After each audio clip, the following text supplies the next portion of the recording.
ایک بار آپ خوب روئے جا رہے ہیں، آپ کو دیکھا تو آپ کی زوجہ بھی رونے لگی، آپ کے خادم نے دیکھا تو وہ بھی رونے لگے، باقی گھر والے بھی رونے لگے. جب تھوڑی دیر بعد آنسوؤں کا سلسلہ تھم گیا تو آپ نے سب سے پوچھا کہ آپ کیوں رو رہے تھے؟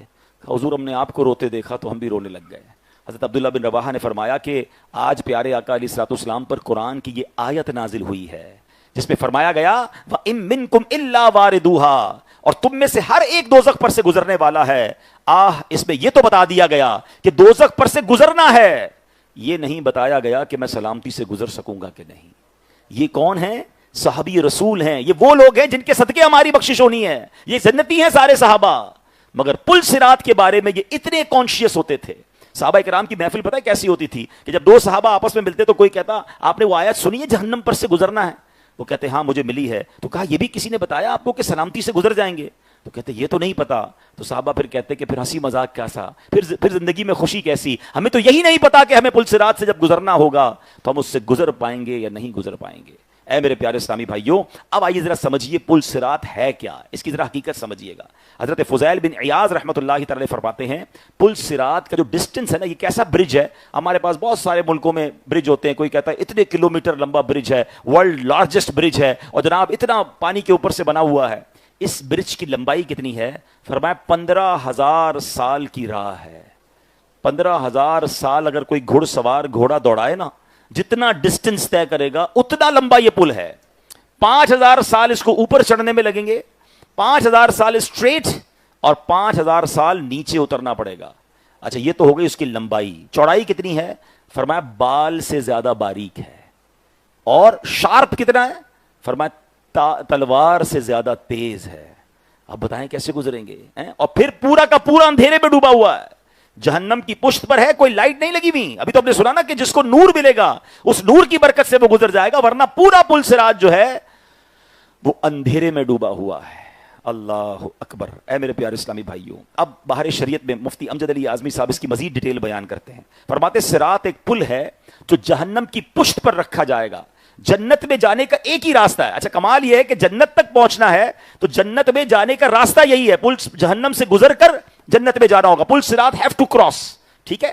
اور فرمایا سب سے پہلے نبی پاک علیہ الصلوۃ والسلام گزر فرمائیں گے، پھر انبیاء، پھر یہ امت یعنی مسلمان، اور پھر باقی نبیوں کی امتیں گزریں گی.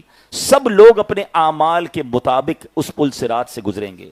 بعض تو ایسی تیزی سے گزریں گے جیسے بجلی کی چمک ابھی چمکی اور ابھی غائب ہو گئی، بالکل پلک جھپکتے میں گزر جائیں گے. بہت لمبا ضرور ہے مگر جس سے اللہ راضی ہوگا، جس سے اس کے حبیب راضی ہوں گے، وہ پلک جھپکتے میں گزر جائے گا.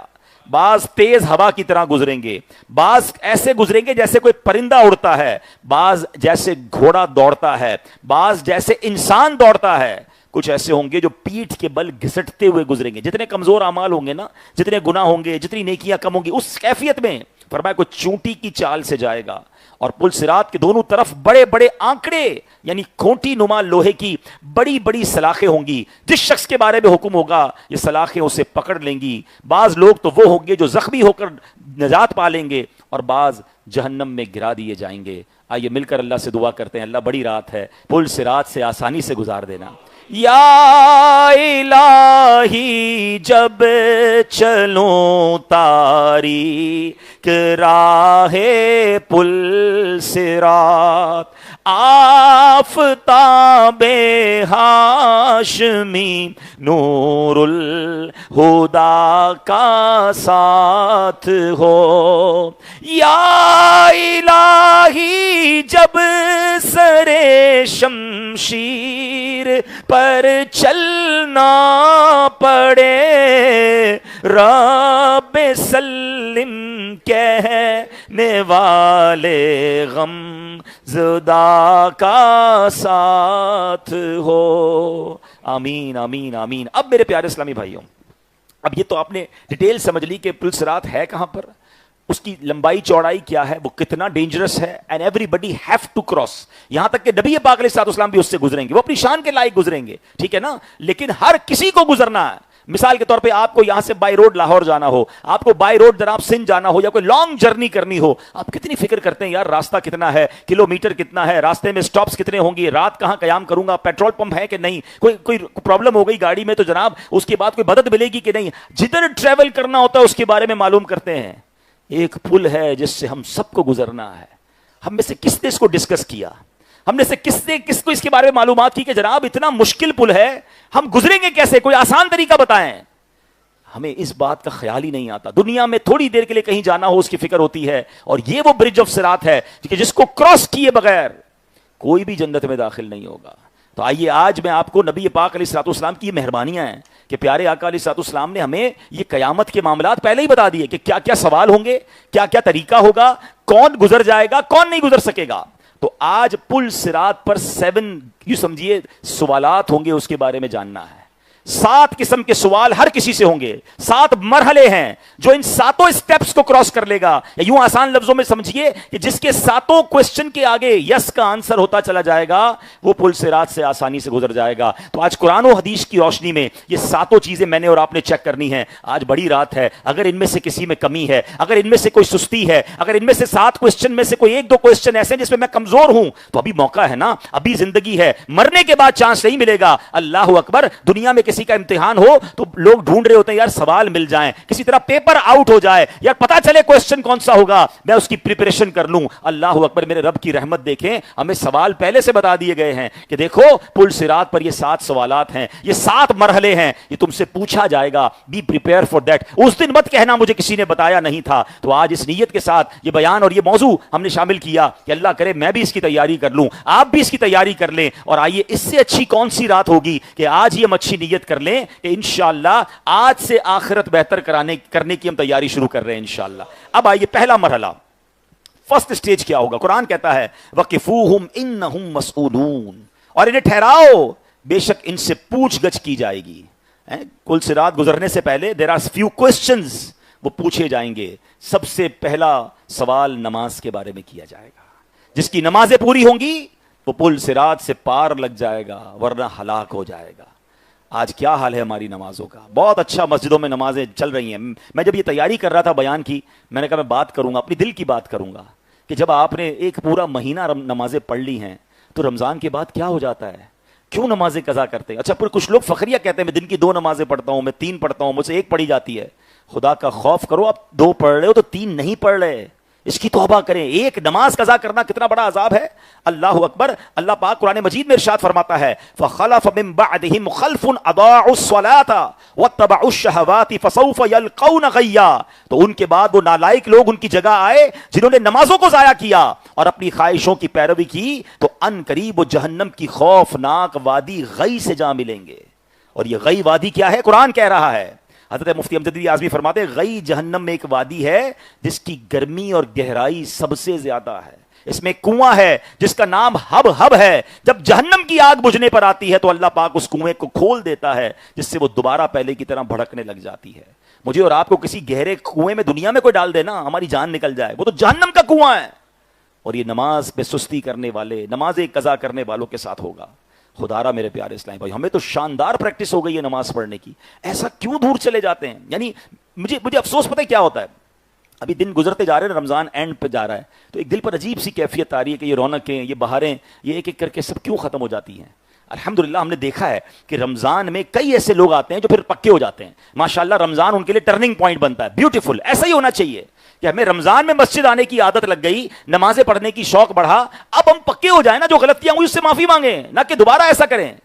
ہم کہتے نہیں ہیں مگر انڈیلیبریٹلی ہم یہ پیغام نہیں دے رہے ہوتے. ذرا سوچئے گا، جملہ میرا سخت ہے کہ یا اللہ جب تک شیطان بند تھا ہم شیطان کی مانیں گے، اور جب شیطان کھل جائے گا تو پھر، جب تک شیطان بند تھا ہم تیری مانیں گے، اور جب شیطان رہا ہو جائے گا تو ہم تیری نہیں پھر شیطان کی مانیں گے. ایسا ہوتا نہیں ہے. رمضان میں اگر مثال کے طور پہ 29ویں کا روزہ ہو، مغرب کی نماز میں مسجد میں نمازی ہوں اور عشاء سے پہلے اعلان ہو جائے کہ جناب عید کا چاند نظر آ گیا ہے، عشاء میں کتنے نمازی آتے ہیں؟ مسجدیں خالی ہو جاتی ہیں، یعنی پہلی نماز میں ہی نہیں آتے. ایسا کیا ہو گیا؟ عید کی نماز واجب ہے. ذرا میرے ساتھ مل کر دہرائیے گا، عید کی نماز کیا ہے؟ واجب. پوری روڈیں بھر جاتی ہیں، مسجدوں میں میدان بھر جاتے ہیں، اتنے لوگ نماز پڑھتے ہیں. مگر عید کے دن فجر کی نماز کیا ہے؟ کیا ہے؟ فرض. فرض زیادہ ضروری یا واجب زیادہ ضروری؟ حالانکہ واجب بھی پڑھنا ہے، لیکن کتنے لوگ ہیں جن کی عید کے دن فجر قضا ہو جاتی ہے، ان کو فکر ہی نہیں ہے، ان کو عید کی نماز کی فکر ہے. کیا ہو جاتا ہے ہمیں؟ خدا را پہلے دن ہی آپ اللہ کو ناراض کر رہے ہیں. اس بار یہ نیت کیجئے، کیونکہ پل صراط سے گزرنے سے پہلے پہلا سوال نماز کا ہوگا. آج سارے بھائی نیت کریں 27ویں شب ہے جو دنیا بھر میں مجھے لائیو سن رہے ہیں, tonight is the best night for the best intention. ارے اس سے اچھی رات کون سی ہوگی اللہ کی بارگاہ میں نیت کرنے کی اور وعدہ کرنے کی کہ پکی نیت کریں کہ آج کے بعد کوئی نماز قضا نہیں ہوگی انشاءاللہ. آپ ہمت تو کریں نا بھائی, جب لاکھوں کروڑوں مسلمان 5 وقت نماز پڑھ سکتے تو میں کیوں نہیں پڑھ سکتا؟ اچھا میں بھی رمضان میں پڑھ سکتا ہوں, اس کے بعد کیوں نہیں پڑھ سکتا؟ یا تو میں نے, اللہ معاف کرے, ایسے بھی ہوں گے بیچارے جنہوں نے رمضان میں بھی نہیں پڑھی ہوگی, مگر میں تو ان سے بات کر رہا ہوں جو رمضان میں نمازی تھے, کیوں رمضان کے بعد چھوڑ کر چلے جاتے ہیں؟ تو اب انشاءاللہ رمضان چلا جائے گا, ہم نمازوں سے نہیں جائیں گے انشاءاللہ. اچھا اب آگے چلتے ہیں. اچھا جو پکا نمازی ہوتا ہے نا اس کو ملتا کیا ہے؟ سنو ریوارڈ. سبحان اللہ, حدیث پاک میں آتا ہے جو نماز کی پابندی کرے گا اللہ کریم 5 باتوں کے ساتھ اس کی عزت افزائی فرمائے گا. نمبر 1, اس سے تنگی اور قبر کا عذاب دور فرمائے گا. اس کا نامہ اعمال اس کے دائیں ہاتھ میں دے گا. وہ پل صراط سے بجلی کی طرح گزر جائے گا اور جنت میں بغیر حساب داخل ہو جائے گا. اے نمازیوں تمہیں مبارک ہو, اے نمازیوں تمہیں مبارک ہو. اللہ کرے کہ میں ایسا نمازی بن جاؤں کہ نماز نہ پڑھوں تو مجھے چین نہ آئے. اور ایسے ہیں نمازی الحمدللہ جو 5 وقت کے پکے نمازی ہیں نا, یعنی تصور ہی نہیں ہے, ان کی ڈکشنری میں ہے ہی نہیں کہ نماز قضا ہو سکتی ہے. وہ کھانا نہیں کھائیں گے لیکن نماز پہلے پڑھیں گے, یعنی نماز نہ پڑھیں. اللہ کی رحمت سے جو 5 وقت کے نمازی پکے بن جاتے ہیں ان کی باڈی نماز کے ساتھ ایسی انوالو ہو جاتی ہے کہ اگر کبھی نماز جماعت چھوٹ جائے تو اندر سے ریکال آتا ہے کہ ظہر نہیں پڑھی ہے, ابھی تک عشر باقی ہے, ابھی عشاء پڑھنی باقی ہے, فجر کسی صورت ان کی قضا نہیں ہوگی, وہ الارم رکھیں گے. مجھے تو یہ سمجھ نہیں آتا, لوگ یہ بہانہ بناتے ہیں کہ جناب فجر میں آنکھ نہیں کھلتی ہے, باقی تو میں 4 پڑھ لیتا ہوں. جناب والا کبھی آپ کی ارلی مارننگ فلائٹ ہو, کبھی ایسا ہوا کہ آپ کی فلائٹ مس ہو گئی ہو کہ یار آنکھ نہیں کھلی؟ ٹرین ہو تو ٹرین مس ہو گئی ہو, کوئی ضروری انٹرویو ہو کسی ایمبیسی میں اور آپ کا یار انٹرویو کی ڈیٹ نکل گئی, آج میں اٹھا نہیں. سب چیزوں میں پہنچ جاتا ہوں ٹائم پہ, الارم رکھوں گا اور 2 لوگوں کو بھی بتاؤں گا, گھر والوں کو بھی کہوں گا نہیں مجھے اٹھائیے گا بھائی فلائٹ نکل جائے گی. 3 گھنٹے 4 گھنٹے پہلے ایئرپورٹ پہنچ جاتے ہیں. اس کا مطلب پتہ ہے کیا ہوا کہ ان تمام چیزوں کی پریورٹی ہے آپ کی زندگی میں, نہیں ہے تو نماز کی پریورٹی نہیں ہے. ایسے کیسے مس ہو جاتی ہے؟ اسکول مس نہیں ہوتی, کالج مس نہیں ہوتی, تمام چیزیں پوری ہو رہی ہیں. ہمارا پہلا الارم ہی نماز کا نہیں ہے نا, 8 بجے اٹھنے کا ہے کہ بھائی اسکول جانا ہے, بینک جانا ہے اور جاب پہ جانا ہے. یعنی ہر صبح وہ کیسا مسلمان ہے کہ ابھی اٹھتا نہیں ہے, اس سے پہلے رب کو ناراض کر چکا ہوتا ہے. مبارک ہو وہ مسلمان کو کہ جو صبح ہوتی ہے سب سے پہلے اٹھ کر اپنے رب کو راضی کر کے سجدہ کرتا ہے. تو بس نیت کر لیں انشاءاللہ آج کے بعد نماز قضا نہیں ہوگی. دوسرا سوال, پل صراط پر کیا ہوگا؟ اللہ اکبر. فرمایا کہ امانت دار ہونا ضروری ہے. پل صراط سے کون گزرے گا؟ کہ امانت دار ہوگا. امانت کے متعلق سوال یہ ہوگا کہ اگر وہ امانت دار ہے تو وہ نکل جائے گا پل صراط سے, ورنہ جہنم میں جائے گا. اللہ اکبر. اب کتنا برا حال ہے امانت کے بارے میں. یعنی ہم, اچھا میں آپ کو ایک بات کہوں گا, آپ سب جواب دیں گے. نبی پاک علیہ الصلوۃ والسلام نے جب مکہ پاک میں اعلان نبوت فرمانے سے پہلے کوہ صفا پر کھڑے ہو کر ایک خطبہ دیا تھا اور فرمایا تھا بتاؤ اے لوگوں میں کون ہوں. تو لوگوں نے کیا جواب دیا تھا؟ آپ امین ہیں اور آپ صادق ہیں, آپ سچے ہیں اور امانت دار ہیں. یعنی غیر مسلم بھی میرے آقا کی امانت داری کے قائل تھے, اور آج میں ان کا امتی ہوں. اور حال یہ ہے لوگوں کا کہ ان کو پیسے دیتے ہوئے ڈر لگ رہا ہوتا ہے, ان کو مال دیتے ہوئے ڈر لگ رہا ہوتا ہے, ان کی بات پر یقین ہی نہیں آتا کہ یار یہ دیں گے واپس آئے گا نہیں آئے گا. یعنی خدا کی قسم اگر ہم سب اپنے بارے میں سوچ لیں کہ مجھے کوئی رقم دے, مجھے کوئی چیز رکھوائے, یا مجھے کوئی کاروبار میں کوئی سودا بیچے اور اس کو یہ فکر ہو رہی ہے نا کہ یار پیسے ملیں گے نہیں ملیں گے, مجھ سے برا آدمی کوئی نہیں ہے. یعنی پھر میں کیسا امتی ہوں یار. یعنی مجھے دے کر تو بندہ کہے یار آنکھیں بند کر لو, یہ سرکار کا ایسا امتی ہے تمہاری امانت پوری وقت پر لوٹائے گا. اور یہی اللہ والوں کا طریقہ ہے. اے میرے پیارے اسلامی بھائیوں, ہر مسلمان پر امانت داری واجب ہے, جبکہ خیانت کرنا یعنی کسی نے امانت رکھوائی اور بغیر اس کی اجازت سے اس امانت میں تصرف کرنا, اپنے استعمال میں لانا یا پوری طرح حفاظت نہ کرنا حرام اور جہنم میں لے جانے والا کام ہے. اللہ قرآن میں ارشاد فرماتا ہے یا ایھا الذین آمنوا لا تخونوا اللہ والرسول وتخونوا اماناتکم وانتم تعلمون. آسان ترجمہ قرآن کنز العرفان, اے ایمان والو اللہ اور اس کے رسول سے خیانت نہ کرو اور نہ جان بوجھ کر اپنی امانتوں میں خیانت کرو. اچھا اب یہاں پر امانت کی بہت ساری قسمیں. اب نارملی یہ تو سمجھتے ہیں کہ یار کسی نے سامان رکھوایا, پیسے رکھوائے, کوئی چیز رکھوائی, ٹائم پہ لوٹا دی, بالکل یہ بھی امانت ہے. لیکن اور بھی بہت ساری چیزیں امانت ہیں. اب ذرا سنتے جائیے گا. اب کسی نے آپ سے راز کی بات کہی اور کہا کہ کسی کو بتانا نہیں, یہ امانت ہے, اور اب آپ نے کسی کو بتا دی, یہ بھی آپ نے خیانت کی. ہو سکتا ہے کسی کا راز ظاہر کرنے پر پل صراط پر روک لیا جائے. کسی طرح آپ کو کسی نے مزدور رکھ کر کوئی کام دیا اور قصدن جانتے بوجھتے اس کا کام بگاڑ دیا یا کام کم کیا اور پیسے پورے لے لیے, یہ بھی امانت میں خیانت ہے. حاکم ہیں جو سربراہ ہوتے ہیں یا ذرا عہدیدار ہوتے ہیں یا جناب جو حکومت میں ہوتے ہیں، اپنی رعایا کی نگرانی کرے، عدل و انصاف رکھے. اگر اپنے عہدے کی ذمہ داری کو پورا نہ کیا تو یہ بھی خیانت ہوگی. میاں بیوی کے آپس کے جو معاملات ہوتے ہیں، یہ میاں بیوی ایک دوسرے کے امانت دار ہیں.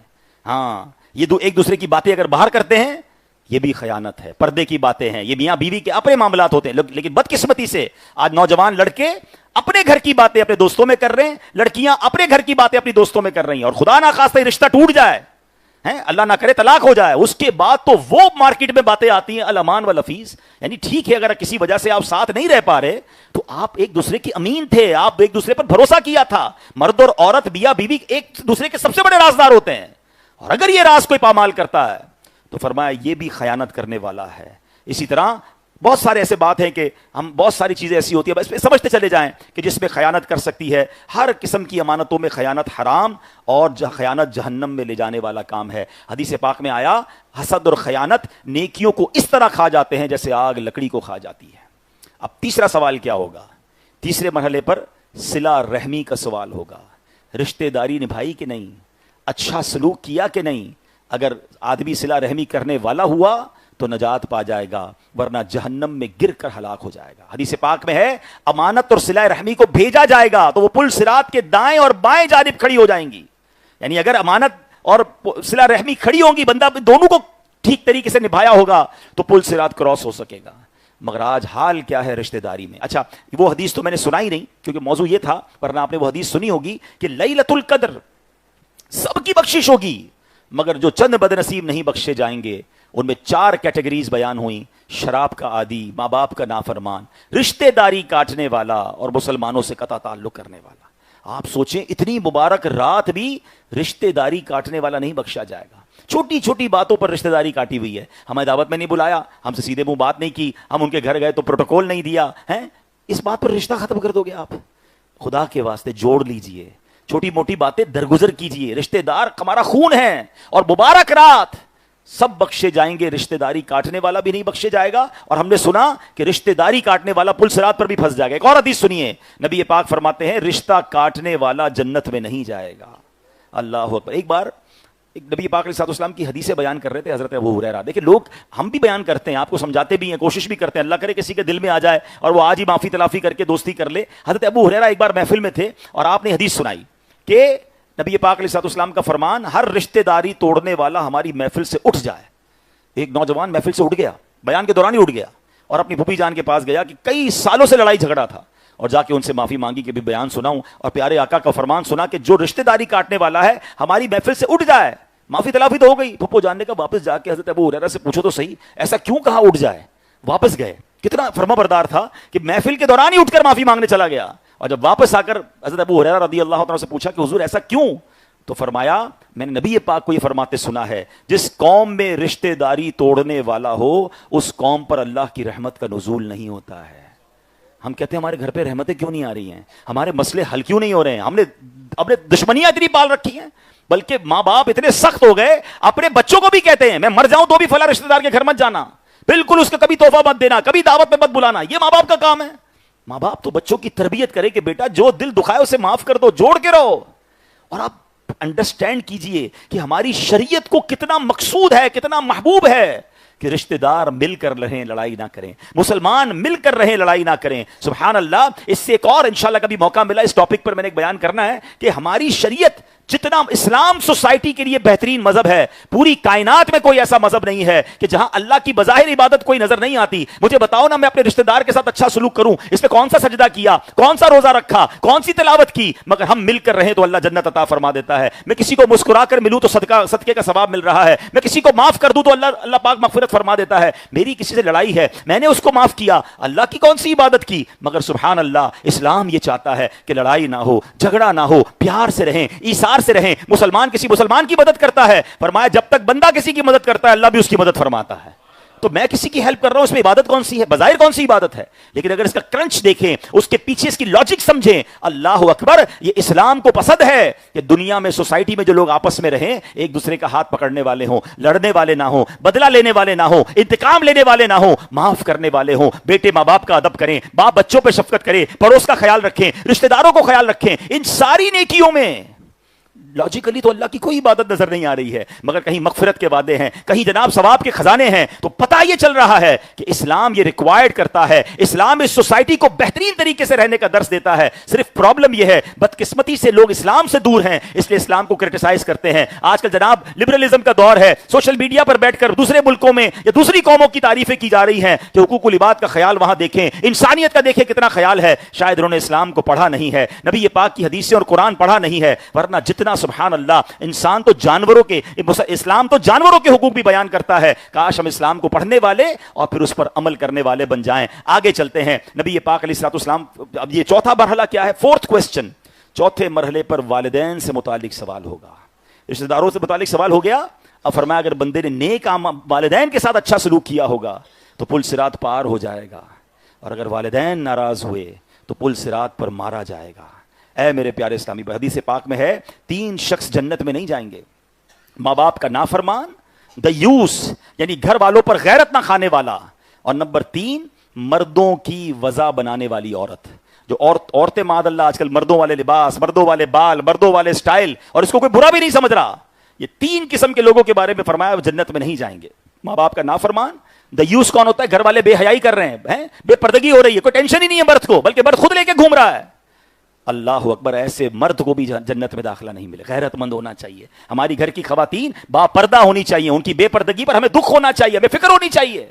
ہم اس خاتون جنت بی بی فاطمہ رضی اللہ تعالیٰ عنہ کے ماننے والے ہیں کہ اسی پل صراط سے جب خاتون جنت کی سواری نکلے گی تو اعلان ہوگا اہل محشر اپنی آنکھیں نیچی کر لیں، خاتون جنت کی سواری گزرنے والی ہے۔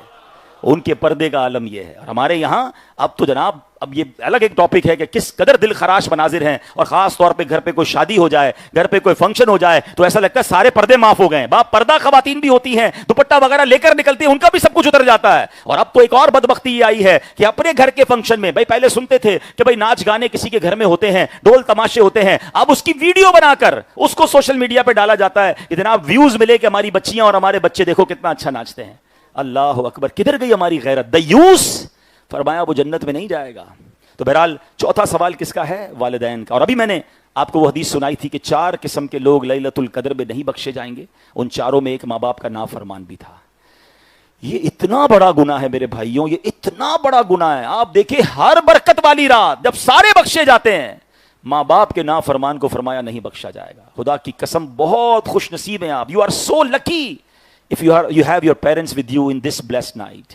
اگر اس مبارک رات آپ کے پاس ماں باپ ہے نا، خدا کی قسم آپ سے زیادہ خوش نصیب کون ہے کہ میری ماں گھر میں ہو اور 27ویں شب بھی ہو، میرا والد میرے پاس ہو اور 27ویں شب ہو۔ سبحان اللہ، میں نے تو کچھ نہیں کرنا، بس ان کے پیر دبانے، ہاتھ چومنے، دعائیں لینی، میرے تو بارے نیارے ہو گئے۔ پوچھو ان سے جن کے ماں باپ چلے گئے ہیں، کتنا یاد آتے ہیں ان مبارک راتوں میں۔ اب ان سے باتیں کرنی ہوتی ہے تو قبرستان جانا پڑتا ہے۔ آپ کے پاس ہیں آپ کے ماں باپ اور آپ ان کا دل دکھا رہے ہیں، آپ انہیں ٹائم نہیں دے رہے۔ ایک بات یاد کر لینا، جس سے اس کے ماں باپ راضی اس سے اس کا رب راضی، جس سے اس کے ماں باپ ناراض اس سے اس کا رب ناراض۔ ایک ایسا دل خراش آپ کو واقعہ سناؤں۔ حضرت علقمہ رضی اللہ تعالیٰ عنہ، یہ صحابی رسول اللہ کے نبی کے صحابی ہے نا، صحابی تو جنتی ہوتا ہے، کتنا بڑا مرتبہ ہوتا ہے۔ حضرت علقمہ کا آخری وقت آیا، لاسٹ بریتھ، سکرات کا عالم۔ آپ کی زوجہ نے نبی پاک کو پیغام بھجوایا کہ حضور آپ کے ساتھی علقمہ کا آخری وقت آ گیا ہے۔ تو نبی پاک نے حضرت بلال حبشی اور حضرت صہیب رومی رضی اللہ عنہ کو جا کے علقمہ کو تلقین کرو کلمے کی۔ اچھا یہاں ایک شرعی مسئلہ بھی سمجھ لیں کہ جب بھی کسی کا آخری وقت ہو نا تو اسے کلمے کی تلقین اس طرح نہیں کرنی چاہیے کہ کلمہ پڑھو، آپ جلدی سے کلمہ پڑھو، یہ نہیں کرنا چاہیے۔ یاد رکھیے گا، بندہ بڑی تکلیف میں ہوتا ہے، سکرات کا عالم ہوتا ہے نا، آپ اس کو یہ کہیں گے کلمہ پڑھو اور وہ تکلیف کے عالم میں یہ کہہ دے بجاؤ میں نہیں پڑھتا تو غلط ہو جائے گا مرتے وقت۔ تو بہتر یہ ہے کہ اس کے پاس جا کر خود بلند آواز سے کلمہ پڑھنا شروع کر دیں تاکہ اس کو یاد آ جائے اور وہ بھی زبان پر کلمہ اللہ کرے اس کا جاری ہو جائے۔ یہ پراپر طریقہ ہے۔ حضرت بلال گئے اور انہوں نے جا کے کلمہ پڑھنا شروع کیا۔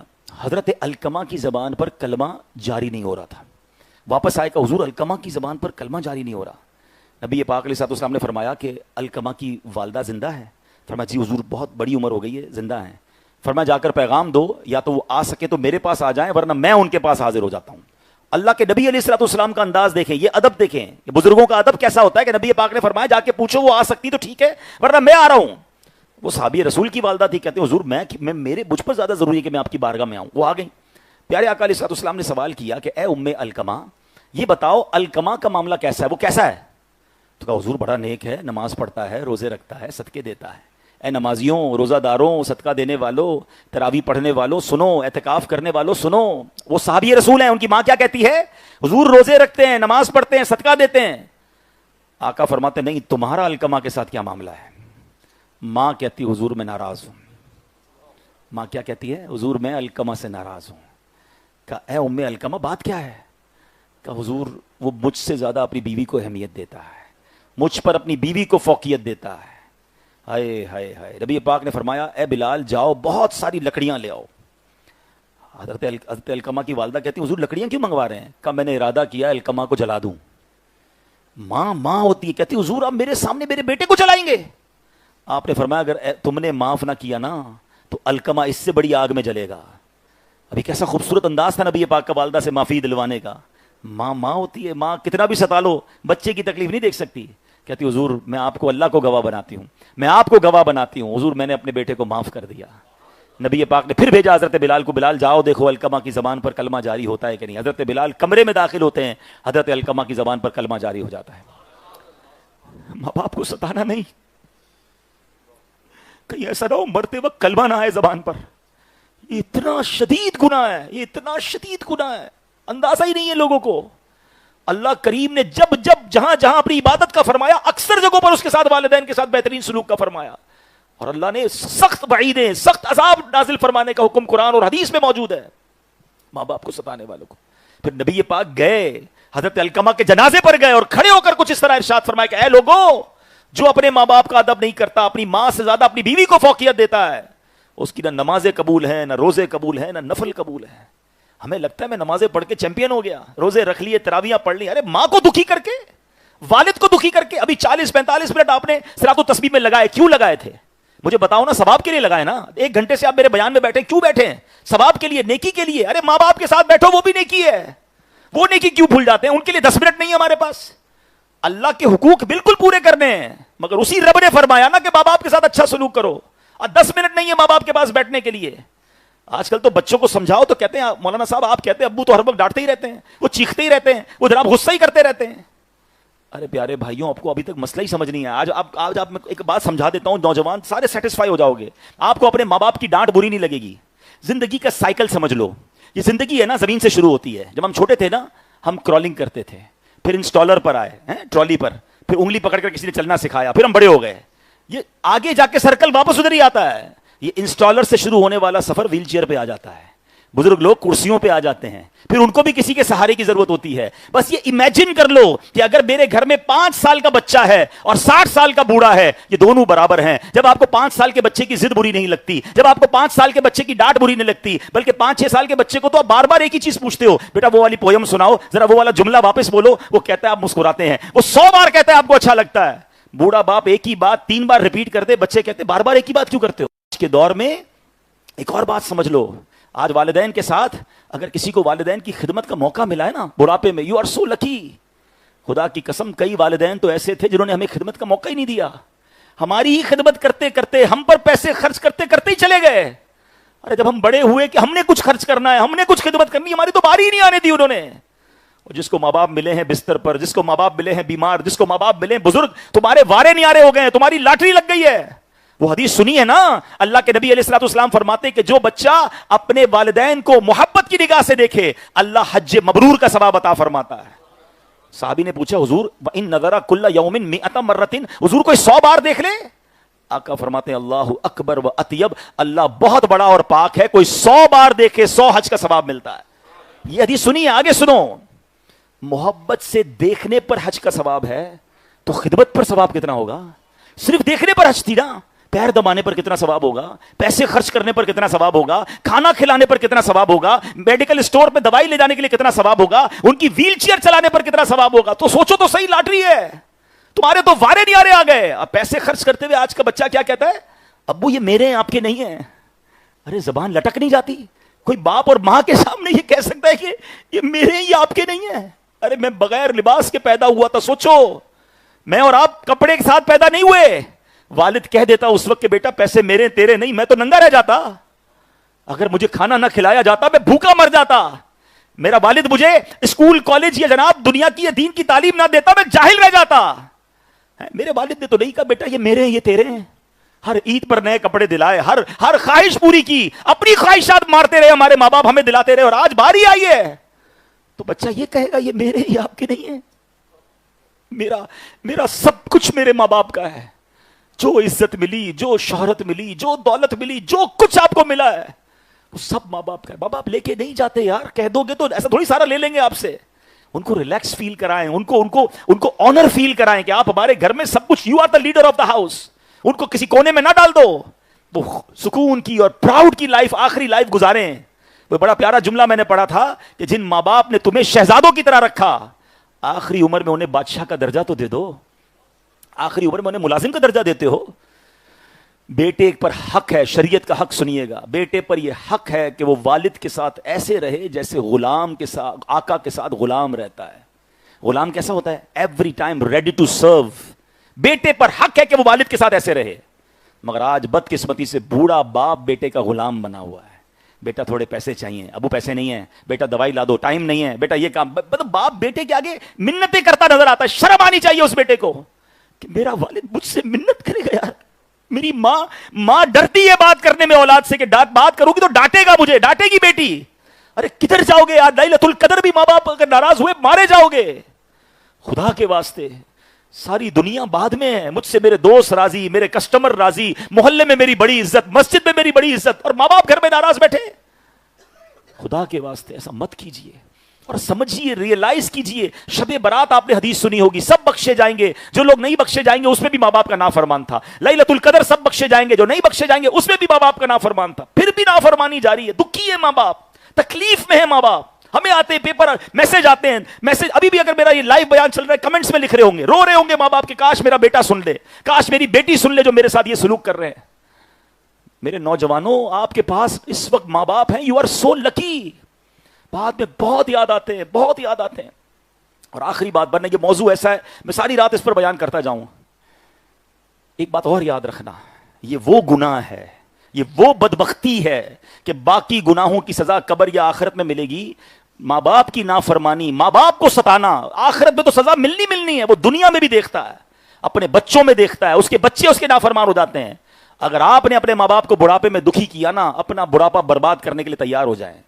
آپ دیکھیں گے اپنے سامنے، اگر آپ چاہتے ہیں میرے بچے میرے فرما بردار رہیں، ماں باپ کو راضی کیجئے، ماں باپ کو خوش کیجئے۔ دنیا میں دیکھا ہم نے، جس کے ساتھ ماں باپ کی دعائیں ہیں نا، اس کو ترقی سے کوئی نہیں روک سکتا، اور جس سے اس کے ماں باپ ناراض ہیں اس کو بربادی سے کوئی نہیں روک سکتا۔ تو اللہ کرے یہ بات سمجھ آ جائے، اور پیار کریں، محبت کریں، عزت دیں، خدمت کریں، اور پھر دیکھیں اللہ کیسی رحمتوں کے دروازے کھولتا ہے۔ درود پاک پڑھ لیں، صلو علی الحبیب صلی اللہ تعالی علی محمد صلی اللہ علیہ وسلم۔ آگے چلتے ہیں، نبی پاک علیہ السلام نے فرمایا اب پانچویں مرحلے پر زبان کے بارے میں سوال ہوگا۔ 4 ہو گئے، پل صراط پر زبان کے بارے میں سوال ہوگا، جس کی زبان پر گالیاں ہیں، غیبت ہے، چغلی ہے، فحش باتیں ہیں، خدا کے واسطے توبہ کر لیں، ورنہ یہ زبان کہیں پل صراط پر مروا نہ دے۔ 6 مرحلے پر 6 کوسچن کیا ہوگا؟ فرمایا پڑوسی کے بارے میں سوال ہوگا۔ دیکھو میرا دین کیسا پیارا ہے، مسلمان مل کے رہیں، محبت سے رہیں۔ آج پڑوسی پریشان ہوتا ہو تو ہو جائے، پہلے تو پڑوسی کا نام ہی نہیں پتا، ہم میں سے بہت بڑی تعداد ہے جو پڑوسی کو بھی نہیں پہچانتے۔ اچھا آپ ہمارے برابر میں رہتے ہیں، مجھے تو پتہ ہی کوئی نہیں تھا۔ حالانکہ شریعت نے پڑوسیوں کے کیا حقوق بیان کیے، نبی پاک علیہ السلام قسم اٹھا کر فرماتے ہیں واللہ لا یؤمنو، اللہ کی قسم وہ مومن نہیں ہو سکتا، واللہ لا یؤمنو، اللہ کی قسم وہ مومن نہیں ہو سکتا۔ تیسری بار فرمایا واللہ لا یؤمنو، اللہ کی قسم وہ مومن نہیں ہو سکتا۔ صحابہ نے عرض کی یا رسول اللہ کون ہے جو مومن نہیں ہو سکتا؟ فرمایا الذی لا یأمن جارہ بوائقہ، فرمایا وہ جس کا پڑوسی اس کے شر سے محفوظ نہ ہو۔ پڑوسی اگر تنگ ہے، ایمان کے لیے ضروری ہے اس کو راضی کرنا، ہمارے ایمان کی یوں سمجھے کمپلیشن کے لیے ضروری ہے کہ پڑوسی راضی ہو۔ دوبارہ وہ عرض کروں گا، ہمیں بہت سارے حقوق اللہ کا بڑا شوق ہے، میں نہیں کہتا نہ کریں، روزے رکھیں، نمازیں پڑھیں، صدقہ دیں، حج کریں، بہت اچھی بات ہے، مگر حقوق العباد کیوں بھول جاتے ہیں؟ ایک حدیث سن لیں، بات اور سمجھ آ جائے گی۔ امام بخاری نے حدیث پاک نقل کی، بخاری کی حدیث۔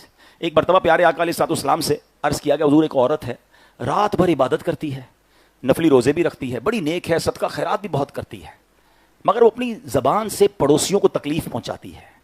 کیا سنا آپ نے؟ روزے ہیں, نفل ہیں, رات عبادت ہے, صدقہ خیرات بھی ہے, بڑی نیک بھی ہے, مگر زبان سے پڑوسیوں کو تکلیف پہنچ رہی ہے. نبی پاک فرماتے لا خیر فیہا, اس میں کوئی بھلائی نہیں, ہیا من اہل النار, وہ جہنمیوں میں سے ہے.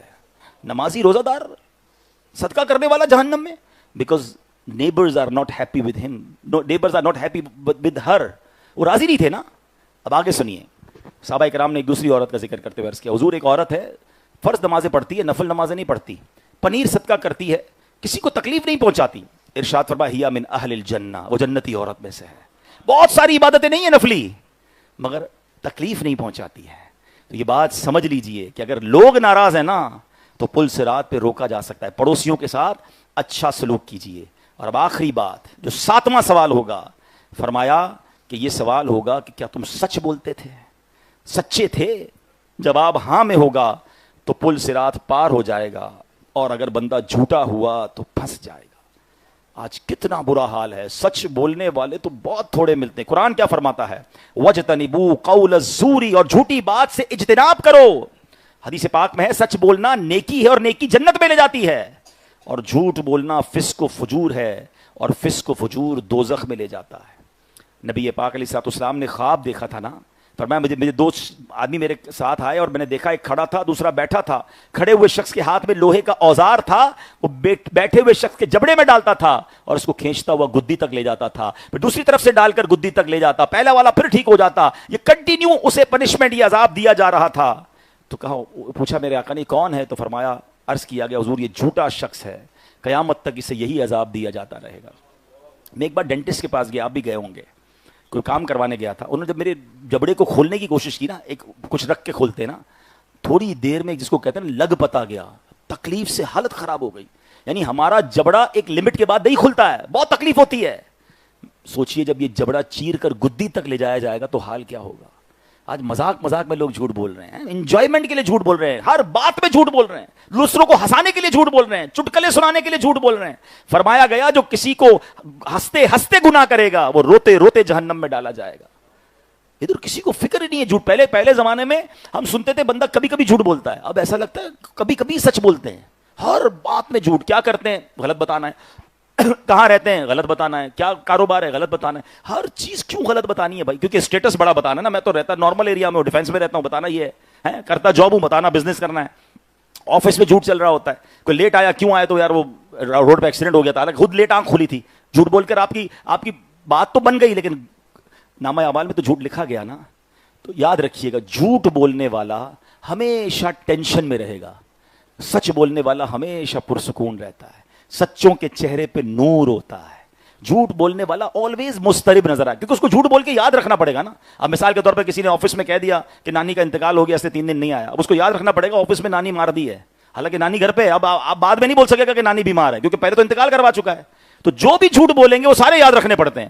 سچ بولنے والے کو کوئی یاد ہی نہیں رکھنا, کہاں رہتے ہو, جہاں رہتا ہے بتائے گا, جو کام کرتے ہو وہ بتائے گا. تو سچ بولنے والا دنیا میں بھی سکون میں رہے گا اور آخرت میں بھی سکون میں رہے گا. تو اے میرے پیارے اسلامی بھائیوں, میں نے وہ 7 باتیں کور کرنے کی کوشش کی, میں ریپیٹ بھی کر دیتا ہوں تاکہ ہم دوبارہ غور کر لیں. نمبر 1 نماز کا سوال ہوگا. نمبر 2 امانت داری کا سوال ہوگا. نمبر 3 رشتہ داروں سے کیسا برتاؤ ہے, یہ کوشچن ہوگا. نمبر 4 والدین کی ساتھ اچھا سلوک ہے کہ نہیں, یہ کوشچن ہوگا. نمبر 5 زبان غلط کاموں میں استعمال تو نہیں ہو رہی, یہ کوشچن ہوگا. نمبر 6 پڑوسی کے بارے میں سوال ہوگا. اور نمبر 7 جھوٹ بولتا ہے یا سچ بولتا ہے, یہ سوال ہوگا. انشاءاللہ آج سے یہ چیک لسٹ بنا لیں. ہو سکتا ہے کوئی نہ کوئی میرا بھائی کسی معاملے میں کمزور ہو, آج سے یہ چیک لسٹ بنا. ابھی تو زندہ ہے نا, ابھی تو پل صراط کی باری نہیں آئی نا. اس دن شرمانے سے بہتر ہے آج کوشش شروع کر دو. پہلے تو سچی توبہ کر لیں گے آج انشاءاللہ. میرا کریم مولا توبہ کرے تو پچھلے سارے گناہ معاف کر دیتا ہے, لیکن توبہ سچی ہو. ہماری توبہ بھی بڑی نرالی ہے, گالوں پہ چپت لگاتے ہیں یا اللہ میری توبہ. یہ توبہ نہیں ہے. توبہ یہ ہے, اور پلان یہی ہوتا ہے کہ کل پھر کرنا ہے. توبہ کے 3 سٹیپس یاد کر لیں. سب سے پہلے ہمیں پچھلے گناہ پر شرمندگی ہو, الندم التوبہ, بندہ شرمندہ ہو, گلٹ فیل کرے, معافی مانگے اللہ سے, اللہ ہو گئی غلطی معاف کر, ہو سکے تو رو رو کے مانگے. دوسرے نمبر پر جس وقت یہ توبہ کر رہا ہے نا اس وقت گناہ چھوڑ دے. مطلب اس وقت گناہ بھی کر رہا ہے, توبہ کر رہا ہے, پھر کیسی توبہ, چھوڑ دے. تیسری شرط یہ کہ آئندہ نہ کرنے کا پکا سالڈ ارادہ ہو. یہ نہیں کہ پہلے سے جناب